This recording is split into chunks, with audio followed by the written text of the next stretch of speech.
کہ ٹیلی ویژن پر آنے کو سمجھتا ہے کہ میں دنیا کا سٹار ہوں. موبائل کے ایک ایپلیکیشن میں اونچی حرکتیں اور نیچ حرکتیں کرنے کو آج فخر سمجھا جا رہا ہے. یہ جو ایک بلا چلی ہے ٹک ٹاک کی یا میوزیکلی نام سے، اس میں پوری تقریباً نوجوان نسل کو برباد کرنے کے لیے. پہلے ہوتا تھا کہ فلموں سے لوگ ڈرتے تھے، اور ظاہر سی بات ہے فلموں کا مجال، فلموں کی فیلڈ بڑی ہے. وہاں تک پہنچنے کے لیے اب سب کو پتا چل گیا کہ وہاں پہنچنے کے لیے بہت پاپڑ بیلنے پڑتے ہیں. پیسے کھلاؤ، رشوت کھلاؤ، اور پتہ نہیں کیا کیا، اپنا جسم بیچو، سب کرو، پھر جا کر کے وہاں نمبر لگے گا. تو سب نہیں کر پا رہے تھے وہ گناہ جو ایکٹر کر رہے ہیں یا ایکٹریس کر رہے ہیں. یہودیوں نے یہ سوچا کہ یہ چند ہی لوگ کیوں گناہ میں رہیں، گنے چنے ایکٹر ہوتے ہیں، گنے چنے ایکٹریس ہوتے ہیں کل ملا کر کے، اور سارے گناہوں کا بھرم تو انہی کے پاس ہے. سوچا کہ ہر ایک کو ایکٹر بنا دیا جائے موبائل کے ذریعے سے. یہ ڈپلیکیٹ یا نقالی کر کے ہر آدمی، ہر نوجوان یہ سوچ رہا ہے کہ میں اب ہیرو بن گیا، میں ایکٹر بن گیا. یہ بہت ساری چیزیں ابھی میرے پاس پہنچی. میرے پاس، میں اس تحقیقات میں بھی چند دنوں پہلے ایک دوسرے شہر میں تھا، وہاں کی بلا ایسی ہے. سعودی عرب کی ایک بات بتا رہا ہوں کہ یہی جو سٹار بنتے ہیں ایپلیکیشن کے، نہ جانے کئی ایسے ویڈیوز بنا کر کے شیئر کرنے والا ایک نوجوان سعودی کا، وہ اس نے خود لکھا ہے کہ بہت سارے ویڈیوز اس نے بنائے اور اس کے فالوورز لاکھوں میں آئے ہیں. اسی کی بس ایک طلب رہتی ہے ان کو، اور باقی کچھ اس کا فائدہ نہیں ہے، فالوورز بنانا ہے.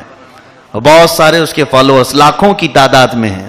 وہ کہتا ہے میں نے ایک ویڈیو بنائی، غور سے سنیں اس بات کو وہ نوجوان جو اس میں اپنا وقت برباد کر رہے ہیں.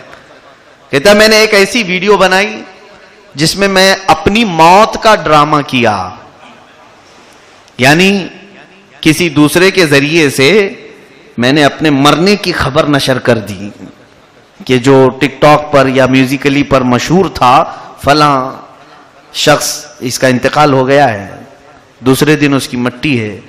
فالوورز جتنے تھے انہوں نے اس پر جو کہنا تھا وہ انٹرنیٹ پر، ہوا پر ہی سب تعزیت ہوتی ہے، ہوا پر ہی مبارکبادی بھی ہوتی ہے. اب تو رشتے ہی ختم ہو گئے ایک دوسرے سے ملنے کے، سب موبائل پہ ہوتا ہے. کہتا ہے دوسرے دن جب یہ خبر پہنچی، میں اکیلا رہتا تھا گھر پر، میں نے دیکھا کہ کتنے میرے فالوورز میرے جنازے پر آ جانے والے ہیں. جھوٹی خبر ہی تھی. کہتا ہے کہ سوائے میری ماں کے کوئی نہیں آیا. دوسرے دن کوئی نہیں تھا. اس نے ایک چیز یہ لکھی اور کہا کہ یہ بکواس ہے. نوجوان کیا سمجھ رہا ہے کہ یہ لاکھوں کے جو فالوورز ہیں یہ میرے دکھ درد میں آئیں گے؟ یہ صرف تمہارے جسم کی نمائش کا مزہ لیتے ہیں اور باقی کوئی تمہارے ساتھ کسی بھی تکلیف میں آنے والا نہیں. آج ٹک ٹاک کی ویڈیو بنانے والے کو میں کہتا ہوں، تمہیں اگر کینسر ہو جائے یا تمہاری کڈنی چلی جائے، تمہارے فالوورز کو دعوت دو کہ کتنے آئیں گے تمہیں اپنی کڈنی ڈونیٹ کرنے کے لیے، کتنے آئیں گے تمہارا کینسر کا علاج کروانے کے لیے. خامخواہ ان لوگوں کے اوپر بھروسہ کر کے تم ننگے ہو جا رہے ہو، تم برباد ہوئے جا رہے ہو. اے میرے عزیز، تجھے معلوم نہیں حقیقت میں تجھ سے اگر کوئی محبت کر سکتا ہے تو تاجدار دو عالم صلی اللہ علیہ وسلم ہے، جو یہاں پر بھی محبت کرتے ہیں. اور تمہاری قبر کی تاریک اندھیری رات میں بھی اگر کوئی روشنی لا سکتا ہے تو مدینے کا تاجدار ہے میرے آقا صلی اللہ تعالی علیہ وسلم. حدیثیں پڑھو، آپ حدیثیں پڑھو. اس نوجوان کی قبر میں میرے آقا تشریف لاتے ہیں جس نے دنیا کو صرف اس لیے چھوڑا کہ میرے نبی مجھ سے ناراض نہ ہو جائیں، میرا آقا مجھ سے روٹھ نہ جائے، اس لیے کوئی نوجوان دنیا کو اس لیے چھوڑا. فرماتے ہیں روایات میں کہ اللہ کے نبی صلی اللہ تعالی علیہ وسلم اس کی قبر کی تختیاں بند ہونے سے پہلے پہنچتے ہیں، منکر نکیر کے آنے سے پہلے اس کے سرانے کے پاس پہنچتے ہیں.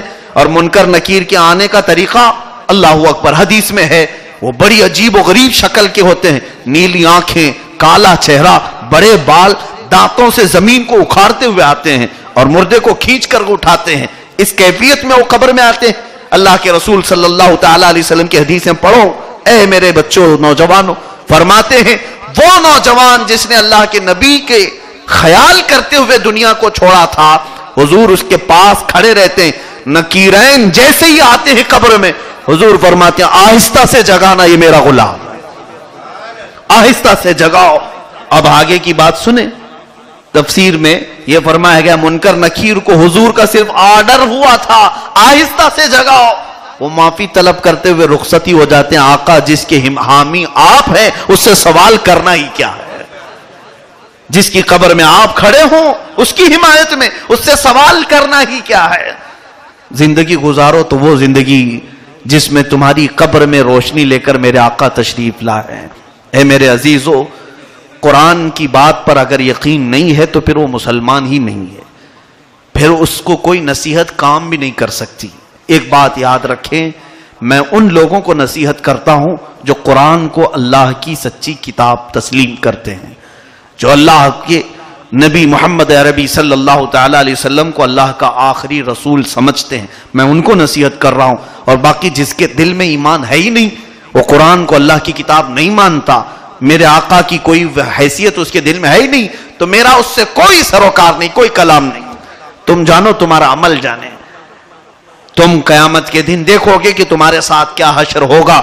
لیکن جو بچے جو نوجوان میرے آقا کا نام لیتے ہیں، قرآن کو اللہ کی کتاب سمجھتے ہیں، میں انہیں دعوت ضرور دوں گا، میں انہیں بلاؤں گا، اس وقت تک بلاؤں گا جب تک وہ آ نہ جائیں میرے آقا کونین صلی اللہ تعالی علیہ وسلم کی اس اطاعت پر.